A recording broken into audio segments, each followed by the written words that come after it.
Alors les amis, vous savez pourquoi on est là? Simplement parce qu'on aime la parole de Dieu, comme on l'a chanté. C'est tellement important. C'est ça qui nous réunit. Parole de Dieu, le Seigneur Jésus, Christ en nous, l'espérance de la gloire, n'est-ce pas? Et quel privilège nous avons de pouvoir partager ensemble la parole de Dieu. Pour ceux qui ne me connaîtraient pas, donc je m'appelle Franz Galland. Je fais partie du conseil d'église, donc avec Matt, Narcisse et Eric. La semaine dernière, Matt nous a parlé du premier chant du serviteur dans Ésaïe 42. Et ce matin, j'aimerais aborder le deuxième chant. Et nous allons lire donc Ésaïe chapitre 49. Vous pouvez le suivre dans vos Bibles. Ésaïe 49, versets 1 à 9. Ésaïe 49, 1 à 9. Écoutez-moi, peuple lointain, soyez attentifs. L'Éternel m'a appelé dès ma naissance. Il m'a nommé dès ma sortie des entrailles maternelles. Il a rendu ma bouche semblable à un glaive tranchant. Il m'a couvert de l'ombre de sa main. Il a fait de moi une flèche aiguë. Il m'a caché dans son carquois. Et il m'a dit, tu es mon serviteur, Israël, en qui je me glorifierai. Et moi j'ai dit, c'est en vain que j'ai travaillé, c'est pour le vide et le néant que j'ai consumé ma force. Mais mon droit est auprès de l'Éternel, et ma récompense auprès de mon Dieu. Maintenant, l'Éternel parle, lui qui m'a formé dès ma naissance pour être son serviteur, pour ramener à lui Jacob et Israël encore dispersés. Car je suis honoré aux yeux de l'Éternel, et mon Dieu est ma force. Il dit, c'est peu que tu sois mon serviteur pour relever les tribus de Jacob et pour ramener les restes d'Israël. Je t'établis pour être la lumière des nations, pour porter mon salut jusqu'aux extrémités de la terre. Ainsi parle l'Éternel, le Rédempteur, le Saint d'Israël. À celui qu'on méprise, qui est en horreur au peuple, à l'esclave des puissants, des rois le verront, ils se lèveront, des princes et ils se prosterneront, à cause de l'Éternel qui est fidèle, du Saint d'Israël qui t'a choisi. Ainsi parle l'Éternel. Au temps de la grâce, je t'exaucerai, et au jour du salut, je te secourrai. Je te garderai, je t'établirai pour traiter alliance avec le peuple, pour relever le pays et pour distribuer les héritages désolés, pour dire aux captifs, sortez, et à ceux qui sont dans les ténèbres, paraissez. Ils paîtront sur les chemins, et ils trouveront des pâturages sur tous les coteaux. Jusqu'ici, la parole de Dieu. J'aimerais faire 3 remarques d'introduction à ce texte.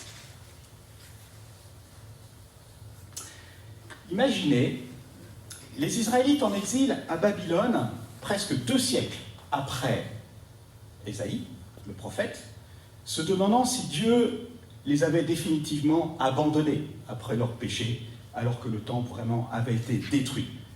Pouvait-il les pardonner, les purifier encore ?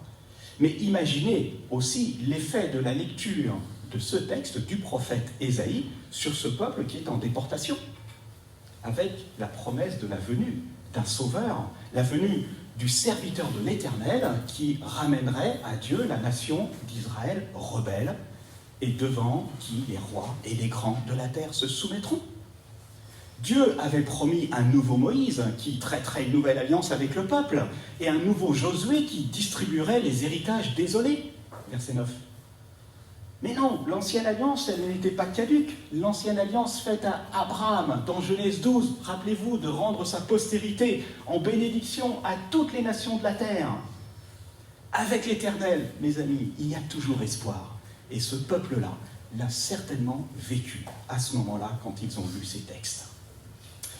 Et si ce deuxième chant débute avec la prise de parole du serviteur lui-même, qui s'adresse aux îles et aux peuples lointains, c'est-à-dire à nous, les païens, c'est que Dieu accomplira ce qu'il a promis. Et pas simplement pour le peuple d'Israël, mais aussi pour l'humanité entière, de manière évidente, au travers d'un personnage inattendu, l'humble serviteur de l'Éternel. Alors ce titre de serviteur de l'Éternel n'a pas échappé à l'Église primitive, qui fait référence, même si il a tendance à passer un petit peu inaperçu à cause des nombreux titres que le Seigneur Jésus a. n'est-ce pas, dans le Nouveau Testament. Je vous cite juste un exemple, je pourrais en citer 4, mais juste un. Dans Actes chapitre 3, verset 13, c'est Pierre qui va s'adresser au peuple et qui va dire « Le Dieu de nos pères a glorifié son serviteur Jésus que vous avez livré et renié. » Remarquez, son serviteur Jésus. Et il poursuivra en disant « C'est à vous, premièrement, que Dieu ayant suscité, quoi ? Son serviteur. Son serviteur. Il l'a envoyé pour vous bénir en détournant chacun de vous de son iniquité. » Ce titre de serviteur de l'Éternel provient directement du livre d'Ésaïe. Deuxième remarque. Dans ce deuxième chant, Ésaïe revient sur le personnage du serviteur de l'Éternel abordé au chapitre 42, dont Matt nous a parlé. Mais il en affine le profil. Et contrairement au premier chant du serviteur, la délimitation textuelle de ce deuxième chant est un peu plus floue. L'option la plus couramment répandue, c'est que ce chant concerne les versets 1 à 6 ou versets 1 à 7, mais plusieurs y ajoutent les versets 8 et 9. Et personnellement, je suis assez d'accord avec ces commentateurs qui disent cela. Pourquoi ? Parce qu'il semble bien que les versets 8 et 9 font partie de ces chants, puisque c'est un écho des versets 6 et 7 du premier chant. Je te garderai et je t'établirai pour traiter alliance avec le peuple. Et que l'appel de ceux qui sont dans les ténèbres, chapitre 49, verset 9, est une reprise du chapitre 42, verset 7, où le serviteur de l'Éternel est appelé à faire sortir de prison le captif et de leur cachot ceux qui habitent dans les ténèbres. Troisième remarque. Si la première partie d'Ésaïe nous présentait, le prophète présentait un bébé qui allait grandir et un jour régner avec puissance et gloire, et qu'il serait appelé admirable, conseiller, Dieu puissant, Père éternel, prince de la paix, et qu'il allait procurer une paix sans fin au trône de David et à son royaume dès maintenant et à jamais, et les Juifs avaient bien compris qu'il s'agissait du Messie, évidemment. La deuxième partie du livre d'Ésaïe, qui s'ouvre avec le chapitre 40, introduit un personnage plutôt mystérieux, le serviteur de l'Éternel. Et là, certains Juifs se posaient la question, mais qui est ce personnage ? Et certains Juifs l'associaient même à une figure de l'Ancien Testament. Par exemple, Moïse ou Zorobabel, qui allait revenir.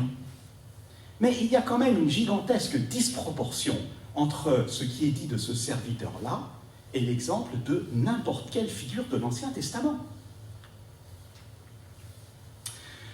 L'envergure universelle de la mission de ce serviteur, comme le dira, c'est une citation que j'ai prise du Grand Dictionnaire de la Bible, l'envergure universelle de la mission de ce serviteur est le moyen inouï de son accomplissement, son abaissement jusqu'au châtiment substitutif, ne peut concerner un homme. Ou bien les prophéties se sont gonflées d'illusions, ou bien elles visent un autre homme, sous-entendu. Et oui, pour accomplir son plan de salut, Dieu utilisera un autre homme, mais un moyen paradoxal, son humble serviteur. D'où mon titre, le salut du monde par l'humble serviteur de l'Éternel. Alors au verset 1, le serviteur mentionne l'appel de Dieu dès sa naissance. L'Éternel m'a appelé dès ma naissance, il m'a nommé dès ma sortie des entrailles maternelles. Oui, Ésaïe avait déjà parlé de cet enfant, n'est-ce pas, au chapitre 9, en parlant d'un enfant qui nous est né et qu'on appellera admirable, conseiller, Dieu puissant, etc. Mais en plus, nous comprenons comment Dieu a nommé cet enfant dès le sein maternel au travers de la manière dont les anges et les hommes qui marchaient avec Dieu, conduits par l'Esprit, l'ont appelé au moment de sa naissance. Pensez, par exemple, à l'ange qui dira au berger dans Luc chapitre 2, versets 11 et 12, « Aujourd'hui, dans la ville de David, il vous est né un sauveur, qui est le Christ, le Seigneur. » Et puis, pensez, 8 jours plus tard, au vieux Siméon qui vient au temple conduit par l'Esprit, qui reçoit dans ses bras l'enfant Jésus et qui dit « Mes yeux ont vu ton salut, salut que tu as préparé devant tous les peuples, lumière pour éclairer les nations, et gloire d'Israël, ton peuple. » Le deuxième chant du serviteur soulève donc déjà à demi-mot, dès le premier verset, le paradoxe, c'est-à-dire l'association de deux faits contradictoires d'un enfant né dans ce monde, élu prédestiné, mais qui a en même temps les prérogatives divines. Et maintenant, notre texte se poursuit avec 4 autres paradoxes que j'aimerais parcourir avec vous, qui concernent l'identité et l'œuvre du serviteur de l'Éternel. Regardons le premier, verset 2. « Il a rendu ma bouche semblable à un glaive tranchant. Il m'a couvert de l'ombre de sa main, il a fait de moi une flèche aiguë, il m'a caché dans son carquois. » Remarquez, le serviteur incarne les armes puissantes de Dieu lui-même, un message qui sera aussi acéré qu'une épée, aussi efficace qu'une flèche aiguë, mais dont la puissance est voilée, couverte par l'ombre de la main de Dieu et cachée dans le carquois. Le carquois, c'est l'espèce de tube dans lequel on met les flèches.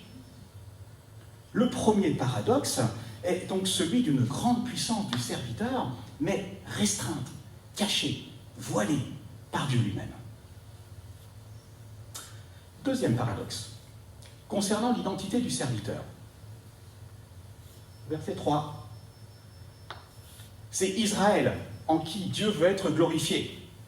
C'est lui le serviteur apparemment. Tu es mon serviteur Israël en qui je me glorifierai. Mais, nous lisons au verset 5, le serviteur, ce n'est plus Israël. Mais le serviteur semble se substituer à Israël pour agir en sa faveur, car le serviteur ramène à Dieu Israël encore dispersé. Et on se retrouve devant un nouveau paradoxe, le paradoxe de la double identité de ce serviteur. Troisième paradoxe. Au verset 4, le serviteur, en contemplant son ministère, semble très découragé. Il dira, c'est en vain que j'ai travaillé. C'est pour le vide et le néant que j'ai consumé ma force. Et pourtant, il garde confiance en son Dieu, verset 5, puisqu'il puise sa force en Dieu en trouvant son droit et sa récompense auprès de Dieu. Et puis, au verset 6, une amplification extrême du ministère de ce serviteur apparaît, dont le rôle ne sera pas uniquement de ramener Israël dispersé, mais sa mission va prendre des proportions gigantesques et universelles. Je t'établis pour être la lumière des nations, pour porter mon salut jusqu'aux extrémités de la terre. Verset 6. Alors on est devant un nouveau paradoxe, le paradoxe du serviteur qui triomphe au travers de la faiblesse. Dernier paradoxe que je voudrais soulever au verset 7. Le serviteur est méprisé et il fait horreur au peuple. Mais des rois et des princes, en le voyant, se prosterneront finalement devant lui. La faiblesse, verset 2, et le découragement, verset 4, semblent aboutir à un rejet complet du serviteur. Mais finalement, après le mépris dont il sera l'objet, eh bien, celui qui était l'esclave des dominateurs recevra le triomphe royal. La souffrance et la violence du rejet se révèlent être le moyen par lequel il opère le salut d'une multitude, par laquelle il sera honoré et adoré par les grands de ce monde. Paradoxe de l'abaissement du serviteur suivi de sa glorification. Et c'est pourquoi cette série de paradoxes, que j'ai parcouru brièvement avec vous, nous laisse entrevoir que sur ce serviteur de l'Éternel convergent et se concentrent les desseins de Dieu à l'égard du monde entier. D'ailleurs, vous remarquerez qu'à 2 reprises, au verset 3 et au verset 6, Dieu parle de « mon serviteur », parce que son œuvre va être spéciale, elle va être unique, elle va être confiée au serviteur par Dieu lui-même. Alors, c'est Franz Delitzsch, théologien allemand luthérien du XIXe siècle, qui a illustré cela par une double pyramide qui est intéressante et que je vais parcourir juste brièvement avec vous. Commençons par le bas. Avant la chute, donc le bas, c'est-à-dire l'humanité. Avant la chute, Dieu avait en vue, par Adam et Ève, une humanité de serviteurs qui représenterait sa gloire sur la terre en étant les intendants de la belle et bonne création de Dieu.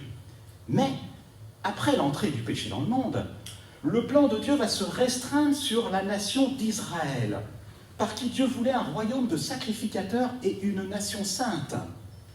Mais Israël, en tant que nation, n'a pas été à la hauteur de la tâche qui lui a été confiée. Il s'est révélé être un piètre serviteur. Le choix va donc encore se restreindre sur la tribu de Juda, sur la famille de David, puis sur le reste fidèle d'Israël qui va échouer encore, puisque le serviteur de l'Éternel aura pour tâche, verset 6, de ramener les restes d'Israël.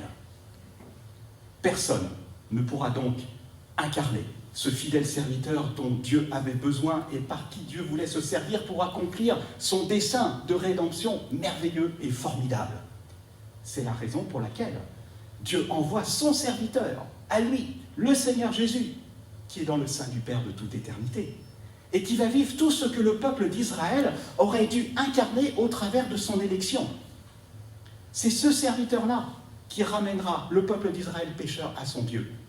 Et à partir de ce serviteur, le Seigneur Jésus, n'est-ce pas, c'est à partir de lui qu'émerge une nouvelle humanité, un peuple d'adorateurs, en commençant par les 12 apôtres, qui vont annoncer le salut à Jérusalem, dans toute la Judée, dans la Samarie et jusqu'aux extrémités de la terre. Le plan de Dieu concernant l'humanité, oui, s'accomplira. Et remarquez comment les versets 1 à 6 dans notre texte forment finalement une inclusion, parce qu'on commence au verset 1 avec l'appel des nations à écouter le serviteur, et on termine avec le verset 6 avec la lumière des nations incarnée par le serviteur. Nation, nation. Alors, conclusion, application.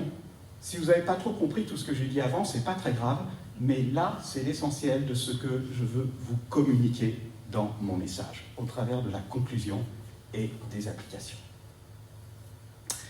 Les chants du serviteur sont absolument époustouflants. Ils laissent entrevoir l'évangile qui avait été promis auparavant, de la part de Dieu, de la part de ses prophètes, dans les Saintes Écritures, nous dira Paul dans Romains chapitre 1, verset 2. 700 ans plus tard, la prophétie d'Ésaïe s'accomplira à Noël avec l'arrivée de cet enfant fragile, voilant et cachant la puissance de Dieu. Jésus qui sera néanmoins appelé Emmanuel, c'est-à-dire Dieu avec nous. Cet incroyable don qui avait été annoncé par ce deuxième chant, où Dieu dit à son serviteur, verset 6, non pas « je t'établis pour être la lumière des nations », mais littéralement « je te donne pour lumière des nations et pour être mon salut jusqu'aux extrémités de la terre ». Le serviteur de l'Éternel incarnera la lumière des nations pour être son salut jusqu'aux extrémités de la terre. Dieu a tant aimé le monde qu'il a donné son Fils unique, n'est-ce pas? Le Seigneur Jésus n'est pas simplement venu, mes amis, pour apporter un message d'espérance, mais pour être lui-même cette espérance pour les hommes, pour chacun d'entre nous. Tu es l'espoir qui vit en nous, comme nous l'avons chanté. On est vraiment dans le thème. Et maintenant, eh bien, nous aussi, on est appelés à écouter et être attentifs, comme cela nous est demandé, comme cela est demandé aux îles et aux nations des pays lointains. Verset 1. Et Dieu le redira lors de la transfiguration. Il le redira en disant « Celui-ci est mon Fils bien-aimé, en qui j'ai mis toute mon affection. Écoutez-le. » Oui, écouter et être attentif à ce que le Seigneur Jésus a accompli est important pour nous parce que il n'y a de salut en aucun autre.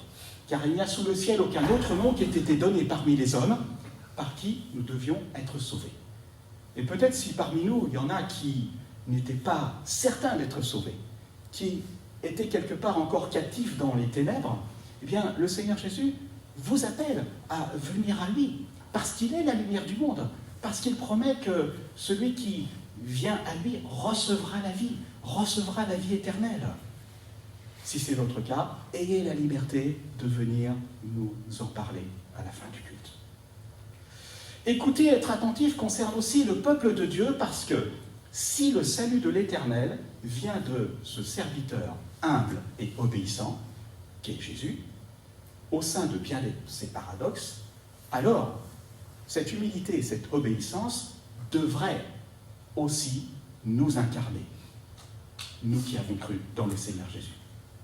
Et comme le serviteur de l'Éternel, eh bien, nous sommes appelés à accepter humblement et par la foi les paradoxes de la vie avec Dieu, avec la tension que ça représente. Et j'aimerais citer 3 domaines de paradoxes que nous vivons tous.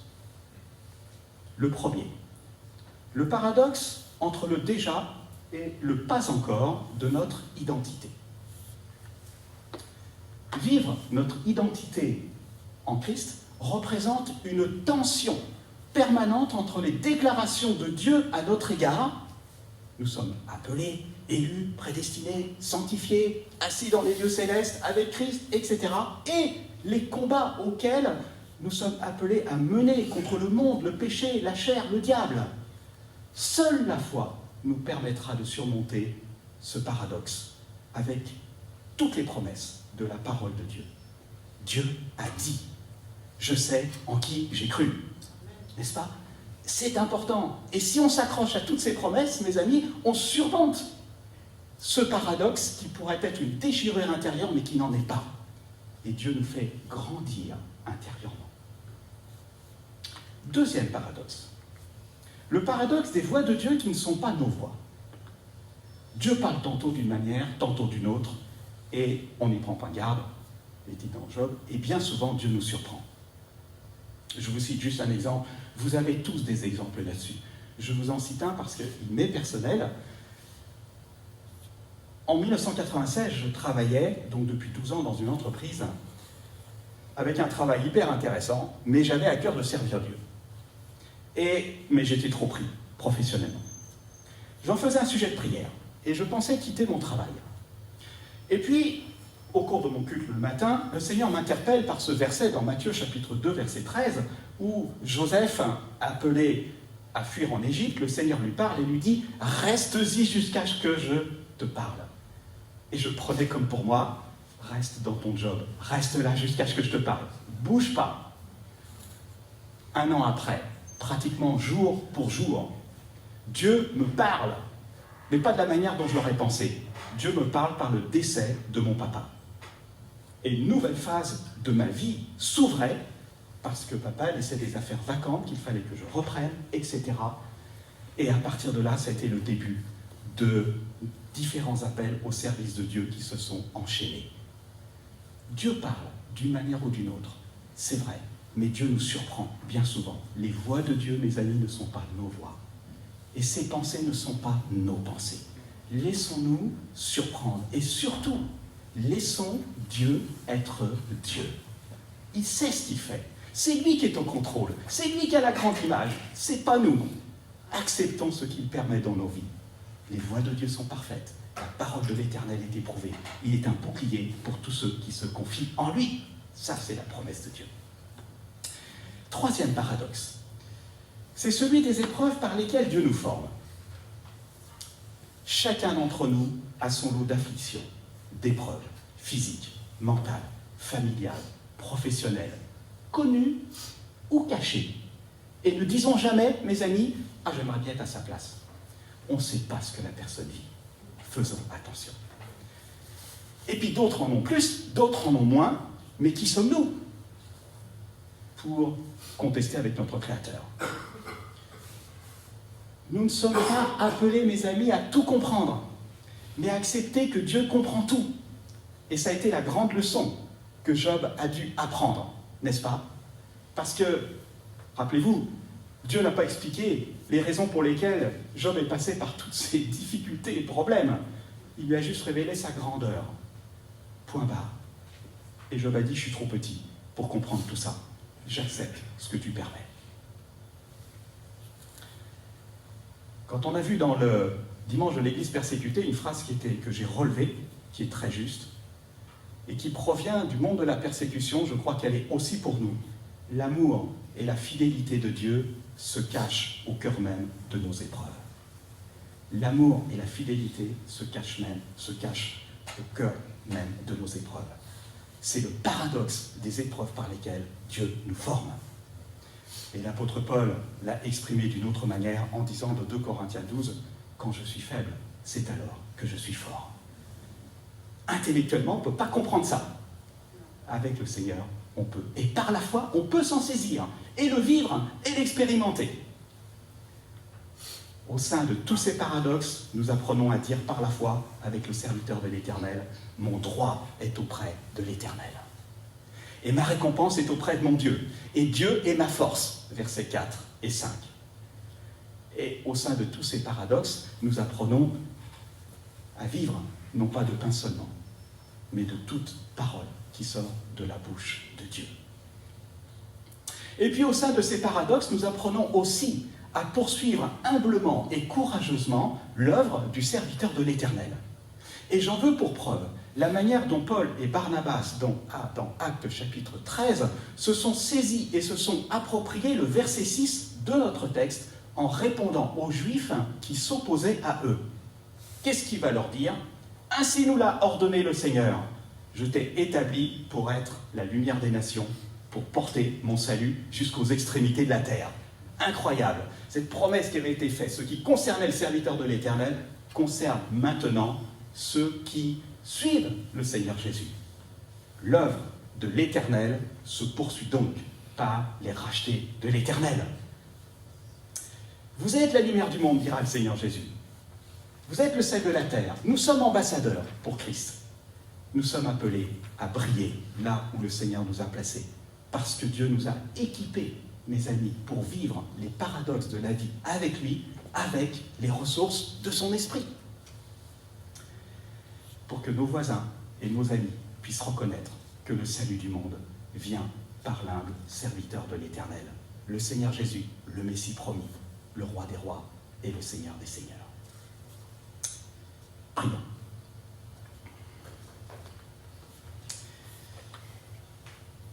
Merci notre Dieu, parce que c'est toi qui as tout accompli pour nous. On n'a rien à ajouter à ton œuvre qui est parfaite. Merci de ce que dans l'union avec Christ, nous pouvons avoir tes propres ressources pour nous aussi t'aimer, te servir humblement et briller là où tu nous as placés. Merci pour la venue du Sauveur dans le monde, pour le Seigneur Jésus. Merci de ce qu'il est l'espoir des nations, il est notre espoir. Donne-nous de savoir le communiquer à ceux qui nous entourent. Nous te le demandons dans ta grâce, au nom du Seigneur Jésus. Amen.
Dieu, sois sauveur de la terre. Dieu s'est déclaré pour son serviteur. Dieu s'est déclaré pour son serviteur. À lui il montrera toute sa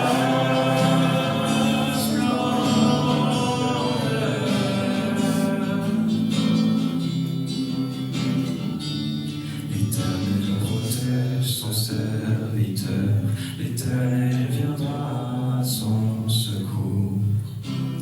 Esclave élevé, serviteur honoré, Terre et ciel se réjouiront, les montagnes crieront de joie. car Dieu console son peuple, il bénit les plus humbles. Dieu s'est déclaré pour son serviteur. Dieu s'est déclaré pour son serviteur.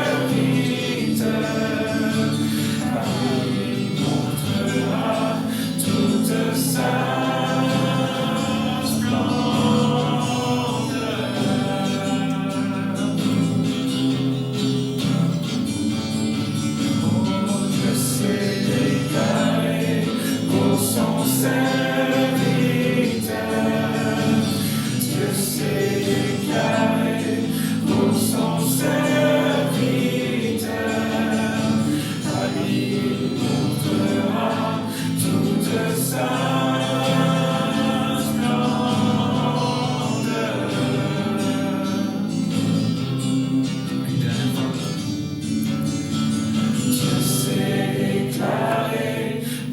son serviteur.